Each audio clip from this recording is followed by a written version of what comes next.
ഈ വരാൻ പോകുന്ന ഇലക്ഷനിൽ ആരും സംസാരിക്കാത്ത പേരുകളുണ്ട്, ശുദ്ധീകരിച്ച് സംസാരിക്കുന്ന പേരുണ്ട്, വിസ്മൃതിയിലായിപ്പോയ പേരുണ്ട്, പേര് മംനൂനായതുണ്ട്. എന്ന് പറഞ്ഞാൽ മിണ്ടാതെ ഉരിയാടാതെ നിൽക്കണം എന്ന് പറയുന്ന പേരുകളുമുണ്ട്.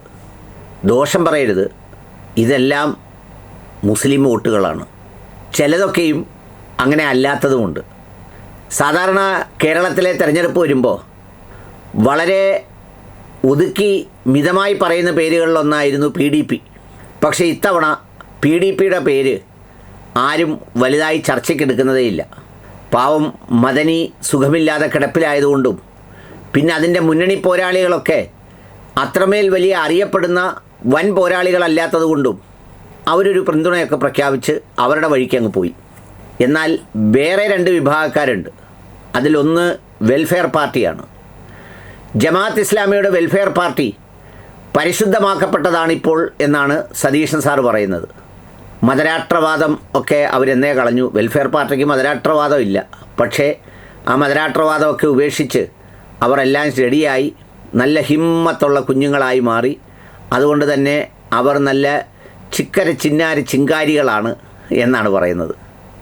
ഇനി അതിൻ്റെ രണ്ടാം ഭാഗത്തുള്ള വേറൊരു പാർട്ടിയാണ് SDPI, സുഡാപ്പി എന്ന് വിളിച്ചിരുന്നവർ.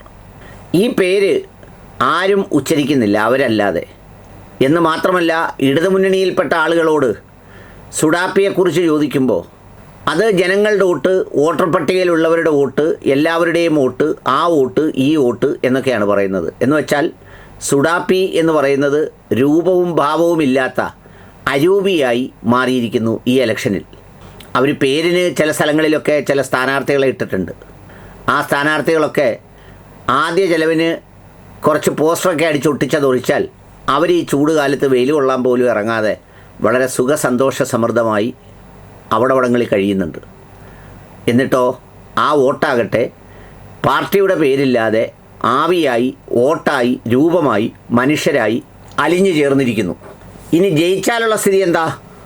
ജയിച്ചാലുള്ള സ്ഥിതി ഏതെങ്കിലും മുസ്ലിം സംഘടനകൾക്ക് പ്രകടമായി ഒന്നും ജയിക്കുന്ന മുന്നണിയോട് ആവശ്യപ്പെടാൻ പറ്റില്ല.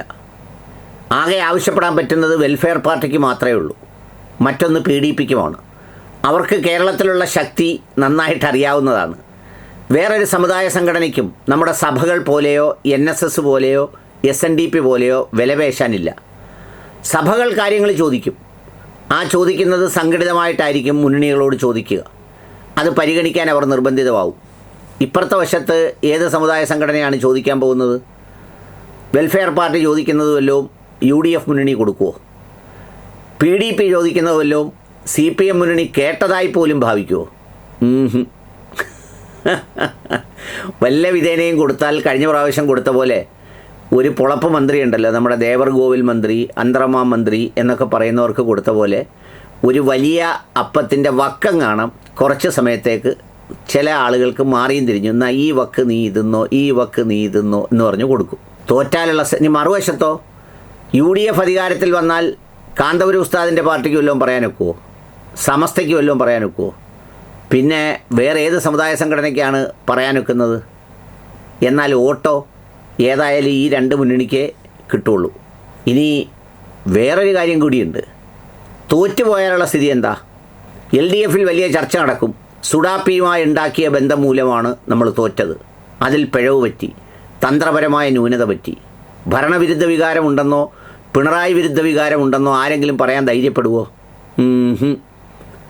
കോൺഗ്രസിൽ പിന്നെ കുറച്ചുകൂടിയെങ്കിലും പറയും, ചില നേതാക്കൾ ശോഭിച്ചില്ല, നേതൃത്വത്തിന് വീഴ്ച പറ്റി, സ്ഥാനാർത്ഥി നിർണയത്തിൽ വീഴ്ച പറ്റി എന്നൊക്കെ പറയുന്നെങ്കിലും അതിൻ്റെ കൂട്ടത്തിൽ ചിലപ്പോൾ പറഞ്ഞേക്കും വെൽഫെയർ പാർട്ടി ബന്ധം നമുക്ക് തിരിച്ചടിയായി. ചുരുക്കത്തിൽ ഇത്രയും പ്രബലമായ ആര് ഭരിക്കണമെന്ന് തീരുമാനിക്കുന്ന ഒരു സമൂഹം കാട്ടിക്കൂട്ടുന്ന ഒരു വെപ്രാളവും ബഹളവുമാണിത്. അതുകൊണ്ട് അനുയായികളോട് പറയുന്നത്, സംഘടനകൾ എവിടെ തീരുമാനിച്ചാലും നിങ്ങൾക്ക് ബോധ്യങ്ങളുണ്ട്, നിങ്ങളുടെ ശരിയായ ബോധ്യങ്ങളുണ്ട്. നിങ്ങൾക്ക് നിങ്ങളുടെ പ്രാതിനിധ്യം, അന്തസ്സ്, അഭിമാനം, വ്യക്തിത്വം, ഐഡൻറ്റിറ്റി ഇതൊക്കെ ആരിലാണ് സംരക്ഷിക്കപ്പെടുന്നത്? അവർക്ക് തന്നെയാകണം നിങ്ങളുടെ വോട്ട്, അവർക്ക് മാത്രമാകണം.